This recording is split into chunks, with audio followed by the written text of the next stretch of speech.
சில பேர் சொல்லுவாங்க, என் வீட்டுக்காரரு என்கிட்ட பேசலைன்னா எனக்கு ரொம்ப கவலையாயிடும், என் பிள்ளை எனக்கு ஃபோன் அடிக்கலைன்னா எனக்கு கவலையாயிடும். இதுவும் ஒரு பழக்கம்தான்.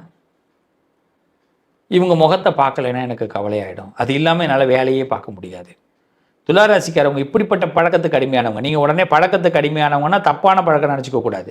இவங்களுக்கு பழக்கமே எப்படி இருக்கும் அப்படின்னா, ஒருத்தவங்களை அன்பு சார்ந்த விஷயங்கள், இந்த அன்புக்கு ரொம்ப அடிமையானவர்கள் துளாராசிக்காரவங்க. அதனால தான் சொல்கிறேன், சில பழக்கத்திற்கு அடிமையாகுவார்கள் துளாராசிக்காரவங்க. அப்போ என்ன ஆகும்னா, இவங்களை மீறி இது நடக்கும். இவங்க மனசுக்கே அது தெரியாது. ஒரு நாள் அது இல்லாத போது தான் அது எனக்கு தேவைன்னு அவங்களுக்கு தெரிய வரும்.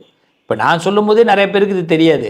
அது ஒரு நாள் இல்லைன்னும் போது, அன்னைக்கே இவர் சொன்னாருங்க, ஆமாங்க இது இல்லாமல் என்னால் இருக்க முடியல, இவங்க குரலை கேட்காம என்னால் இருக்க முடியல, இவங்கள்ட்ட பேசாமல் என்னால் இருக்க முடியல. இந்த வேலைக்கு போகாமல் இருக்கிறது கூட ஒரு பழக்கமாக வச்சுருப்பாங்க. அது வந்து நான் வேலைக்கு போகலன்னா என்னால் இருக்க முடியல சார்.